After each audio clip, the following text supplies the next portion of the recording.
반갑습니다. 화요일 아침인데요. 오늘 열왕기상 2장 1절에서 12절 말씀 함께 보겠습니다. 다윗이 죽을 날이 임박하매 그의 아들 솔로몬에게 명령하여 이르되 내가 이제 세상 모든 사람이 가는 길로 가게 되었노니 너는 힘써 대장부가 되고 내 하나님 여호와의 명령을 지켜 그 길로 행하여 그 법률과 계명과 율례와 증거를 모세 율법에 기록된 대로 지키라. 그리하면 네가 무엇을 하든지 어디로 가든지 형통할지라. 여호와께서 내 일에 대하여 말씀하시기를 만일 네 자손들이 그들의 길을 삼가 마음을 다하고 성품을 다하여 진실이 내 앞에서 행하면 이스라엘 왕위에 오를 사람이 네게서 끊어지지 아니하리라 하신 말씀을 확실히 이루게 하시리라. 스루야의 아들 요압이 내게 행한 일 곧 이스라엘 군대의 두 사령관 넬의 아들 아브넬과 예델의 아들 아마사에게 행한 일을 네가 알거니와 그가 그들을 죽여 태평시대에 전쟁의 피를 흘리고 전쟁의 피를 자기의 허리에 띤 띠와 발에 신은 신에 묻혔으니 네 지혜대로 행하여 그의 백발이 평안히 수월에 내려가지 못하게 하라. 마땅히 길앗 바르실레의 아들들에게 은총을 베풀어 그들이 네 상에서 먹는 자 중에 참여하게 하라. 내가 내 형 압살롬의 낯을 피하여 도망할 때 그들이 내게 나왔느니라. 바후림 베냐민 사람 게라의 아들 시므이가 너와 함께 있나니 그는 내가 마하나임으로 갈 때에 악독한 말로 나를 저주하였느니라. 그러나 그가 요단에 내려와서 나를 영접함으로 내가 여호와를 두고 맹세하여 이르기를 내가 칼로 너를 죽이지 아니하리라 하였노라. 그러나 그를 무죄한 자로 여기지 말지어다. 너는 지혜 있는 사람이므로 그에게 행할 일을 알지니 그의 백발이 피 가운데 수월에 내려가게 하라. 다윗이 그의 조상들과 함께 누워 다윗성에 장사되니 다윗이 이스라엘 왕이 된 지 40년이라.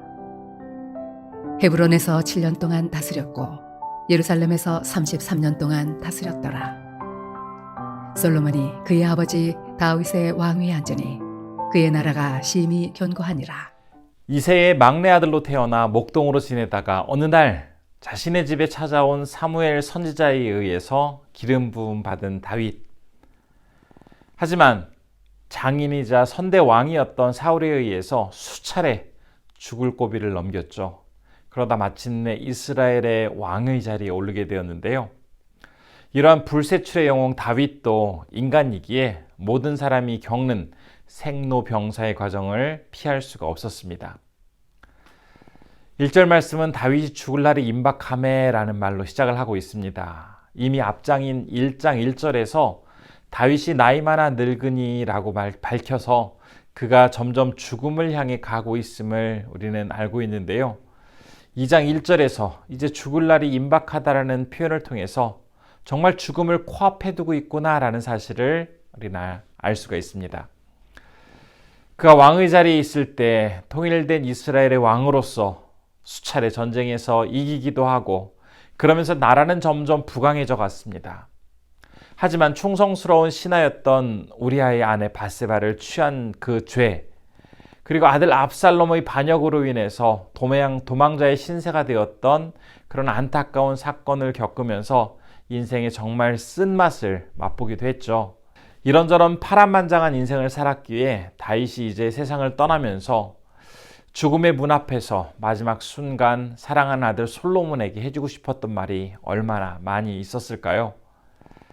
다윗은 그 마지막 순간 솔로몬에게 이제 하나님과의 관계를 바르게 세우고 사람들과도 지혜롭게 관계를 맺으라라는 내용으로 이제 그의 마지막 이야기를 전해주고 있습니다. 우선 하나님과의 바른 관계를 위해서 어떻게 해야 하는지 3절과 4절에서 이렇게 말하고 있는데요. 제가 한번 읽어보겠습니다.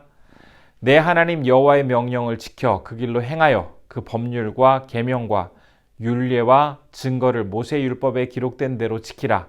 그리하면 내가 무엇을 하든지 어디로 가든지 형통할지라. 여호와께서 내 일에 대하여 말씀하시기를 만일 내 자손이 그들의 길을 삼가 마음을 다하고 성품을 다하여 진실이 내 앞에서 행하면 이스라엘 왕 위에 오를 사람이 내게서 끊어지지 아니하리라 하신 말씀을 확실히 이루게 하시리라. 지난 시간들을 돌아볼 때 하나님이 해주셨던 그 말씀을 따라 순종하며 살아가는 길, 이 방법이 가장 형통한 삶이었다라는 것을 이야기를 합니다. 반대로 그 말씀에 불순종하고 내 주장과 내 생각대로 갈 때는 혹독한 시련과 아픔을 경험하였기에 이제 이 마지막 순간, 그 순간에 아들에게 하나님의 말씀을 온전히 순종하며 지키는 것, 이것이 있어서 그의 인생에 있어서 평안하고 형통할 수 있는 좋은 확실한 길이라는 것을 밝혀주고 있습니다. 그러면서 이제 사람과의 관계에 대해서도 이야기를 하는데요. 특별히 사람과의 관계에 있어서는 조심해야 할 사람, 그리고 은혜를 기억하고 끝까지 함께해야 할 사람이 있다라고 밝히고 있습니다. 우선 조심해야 할 사람의 대표적인 예가 요압과 시므이입니다. 요압이라는 사람은 다윗이 소중하게 여기던 아브넬과 아마사를 죽이죠. 그리고서는 전쟁에서 마치 그들이 전사한 것처럼 꾸며서 다윗을 속였습니다. 나중에 이제 요압이 벌인 이 일들에 대해서 알게 된 다윗은 그 일에 대해서 자신을 속여 거짓말했다라는 것에 커다란 상처와 또한 불안함을 갖게 되는데요. 비록 그 앞에서 당장 요압을 잘못했다라고 어떤 처벌을 하거나 그의 죄를 묻지는 않지만 아들 솔로몬에게 사람을 속여가며 자기 뜻을 이루려고 하는 이 요압 같은 사람을 조심하고 이후에 그의 잘못을 처벌할 수 있도록 하라라고 말을 하고 있는 것을 볼 수가 있습니다.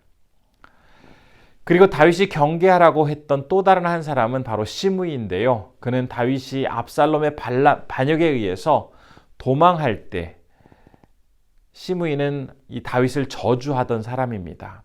그렇지만 이후에 이제 반란이 진압된 후에 다시 다윗이 돌아갈 때는 자신의 잘못을 용서해달라고 또한 사죄를 하죠.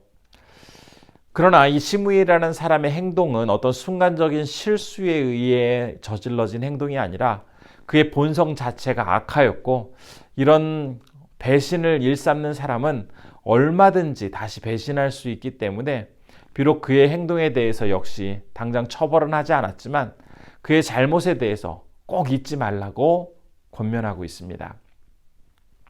그런데 이러한 두 사람과는 달리 길르앗의 바르실레의 아들에게는 은총을 베풀라라고 전합니다. 시므이와는 대조적으로 이 바르실레라는 사람은 다윗이 압살롬의 반역으로 도망칠 때 다윗을 정성스럽게 보살펴주고 도와준 사람입니다. 침상과 씻을 것을 제공해주고 음식을 주었습니다. 정말 어려움에 처한 그 다윗을 최선을 다해 돌보아 주었는데요. 이처럼 어려울 때 도와주었던 바르실레에게 이제 이후에 예루살렘으로 귀환하면서 함께 올라가자라고 제안을 하지만 바르실레는 자신은 가지 않고 대신 아들을 부탁한다라고 합니다. 이런 바르실레의 부탁에 따라 다윗은 최선을 다해서 아들을 돌보아 주었고, 이제 솔로몬에게까지 이 바르실레의 아들을 잘 돌봐주라고, 그 은혜를 잊지 말라라고 전하고 있습니다. 다윗은 이제 인생을 마치며 이 세상을 떠나며 솔로몬에게 하나님과의 바른 관계를 유지하고 사람과의 관계를 지혜롭게 맺어가라라는 말로 유언을 남깁니다. 그리고서는 이 세상을 떠나게 되는데요. 그가 이스라엘을 다스린 기간, 그 기간이 얼마나 되는지 11절에서는 이렇게 이야기합니다. 34가 되던 때에 처음 7년간은 유다 지파 사람들을 중심으로 헤브론에서 왕으로 지내다가 이제 이스라엘 전체가 통일되면서 33년간은 예루살렘에서 통일 이스라엘의 왕으로 지냅니다.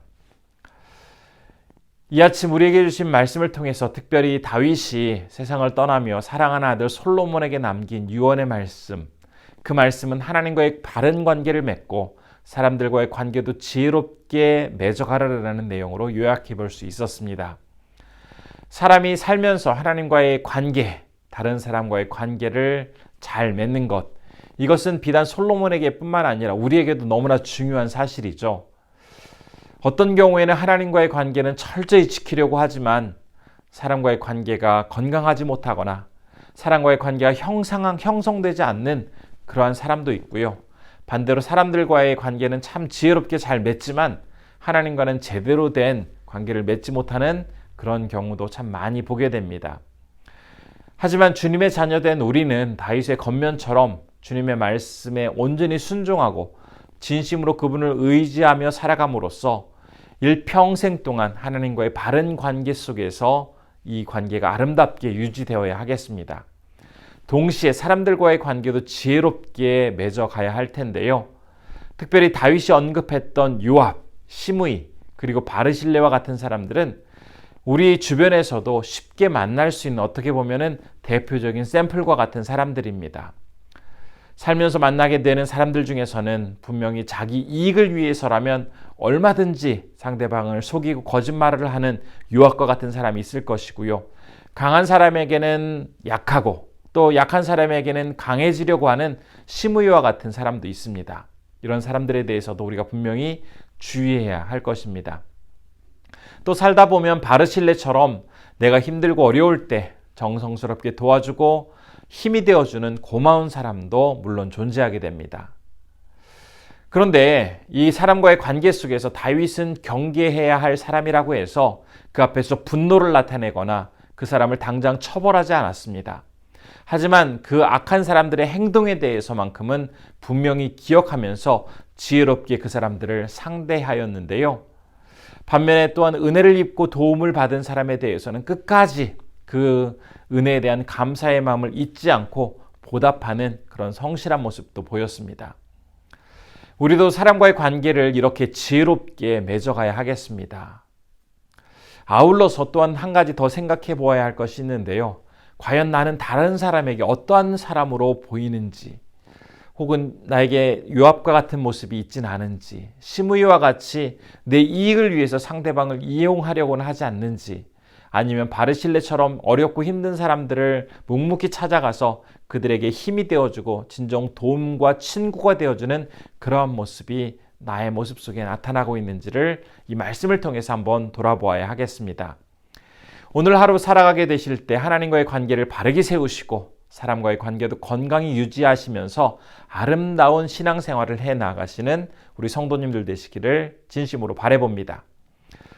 이 시간 기도할 텐데요. 첫 번째로 하나님의 말씀에 순종함으로써 믿음의 바른 관계를 정립하게 하시고 사람들과도 지혜롭게 관계를 맺으며 살아가게 하옵소서라고 기도했으면 좋겠고요. 두 번째로는 칠레 하봉옥 선교사님 진행하시는 양육과 전도 사역에 풍성한 열매가 있게 해달라고 함께 기도해 주시면 좋겠습니다. 기도하겠습니다.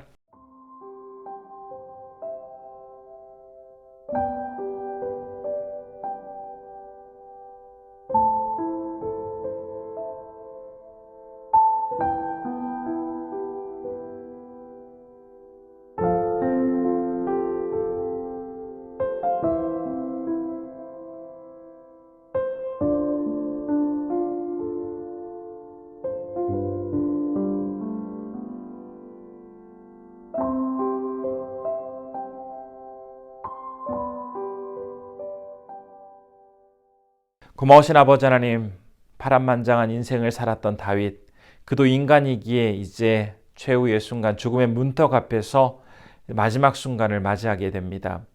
그 순간에 사랑하는 아들 솔로몬에게 인생의 지혜와 간절한 바람을 담은 말을 건네고 있습니다. 그 유언 속에서 하나님과의 관계를 바르게 세우고 사람들과의 관계를 지혜롭게 유지해 나가라는 그런 다윗의 마지막 이야기를 들었습니다.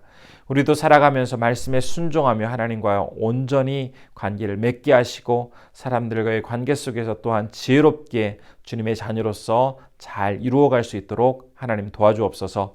오늘은 칠레 하봉옥 선교사님을 위해서 기도합니다. 하나님께서 지켜주시고 양육사역과 전도사역에 풍성한 열매가 있게 하여 주심에 하나님께만 영광 돌릴 수 있도록 우리 선교사님 붙잡아 주옵소서. 우리 성도님들 오늘 하루도 건강하게 사역 잘 감당하실 수 있도록 인도해 주시길 원하오며 예수님의 이름으로 기도드립니다. 아멘.